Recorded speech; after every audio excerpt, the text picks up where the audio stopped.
तो अब हम करेंगे फॉरवर्ड बेंडिंग के लिए प्रैक्टिस। तो अगर आप चाहते हैं कि आपके फॉरवर्ड बेंडिंग के आसनास अच्छे हों तो आपको ये प्रैक्टिसेस इंक्लूड करनी है।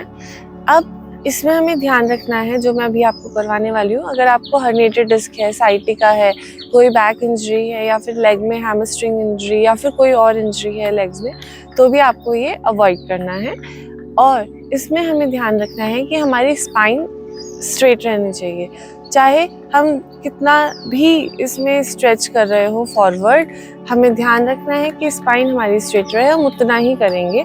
फिर धीरे धीरे आप देखेंगे ग्रेजुअली आपका जैसे जैसे आप प्रैक्टिसेस करते जाएंगे डेली, तो आपकी फ्लेक्सिबिलिटी बढ़ेगी, जिसके बाद में आप फील करोगे कि पहले से आप ज़्यादा कर पा रहे हैं फॉरवर्ड बैंड। तो चलिए देखते हैं कैसे करना है। आप अपने मैट पर दोनों पैरों के साथ में आप हैं यहाँ पे। अब आप दोनों पैरों में डिस्टेंस ले लेंगे मैट विड्थ अपार्ट। यहाँ से आपने अपने हैंड्स को ऊपर इस तरह से बाइंड कर लिया और यहाँ पर आप फॉरवर्ड बैंड करेंगे इस तरह कि आपकी स्पाइन भी स्ट्रेट रहेगी।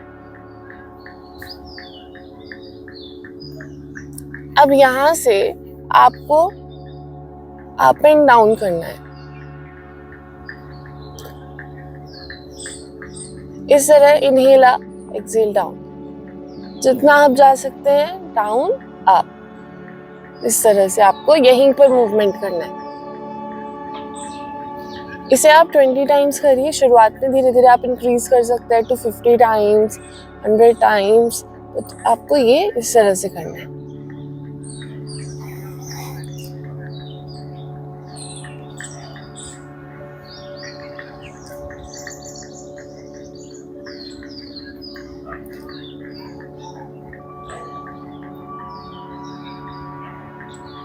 Inhale up, exhale hands down। तो ये प्रैक्टिस हमारे को पश्चिमोत्तानासन हो गया आपके, और फॉरवर्ड बेंडिंग हो गई, जो भी वो आपकी इससे इम्प्रूव हो जाएंगी। तो अब हमें इसका एक और वेरिएशन कर लेते हैं, जिसमें हमारे दोनों पैरों में शोल्डर विड्थ से ज़्यादा डिस्टेंस है इस तरह से। अब हमें इसमें फॉरवर्ड बेंडिंग करनी है। तो यहाँ पर आप अपने हैंड्स को लाए सामने की तरफ और स्पाइन स्ट्रेट करिए पहले, फिर उसके बाद में अप एंड डाउन मूवमेंट करेंगे।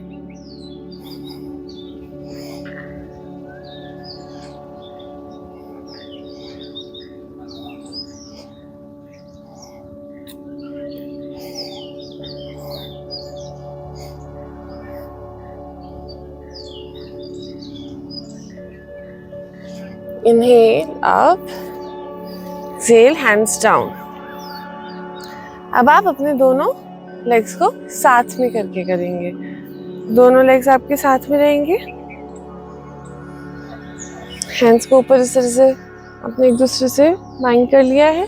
Then forward bend, knee straight रखेंगे, यहाँ पर अप एंड डाउन करें।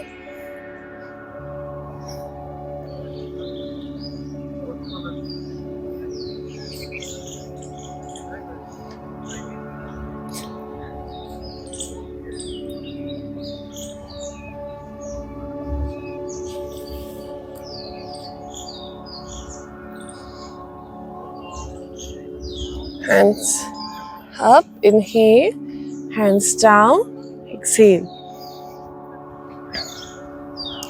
तो ये फॉरवर्ड बेंडिंग प्रैक्टिस जो आप करते हैं, उससे आप फील करेंगे कि आपका स्ट्रेस भी कम होगा, रिलैक्सेशन फील होगा। आप जो माइंड में आप एक बैलेंस और पीस महसूस करते हैं इस प्रैक्टिस के बाद में।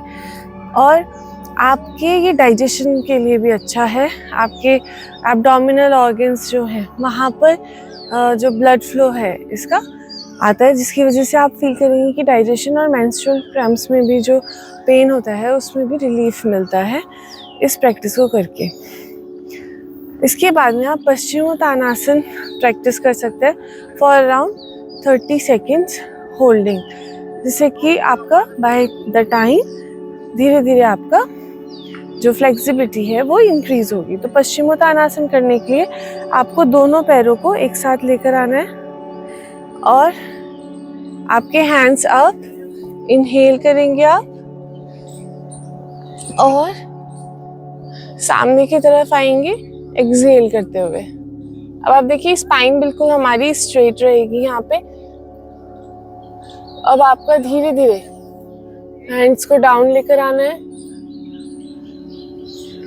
यहाँ पे हमारी बैक में ऐसे आर्क बन जाती है, तो वो आपको नहीं बनाना है। आपको यहाँ से क्या करना है, स्ट्रेट करना है। कोशिश करनी है कि आपकी बैक स्पाइन बिल्कुल स्ट्रेट हो।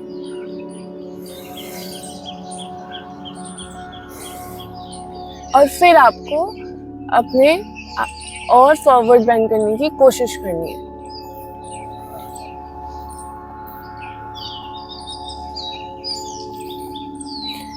आप अपने एंकल्स को भी पकड़ सकते हैं और बेंड करते हुए पीछे आ जाएंगे।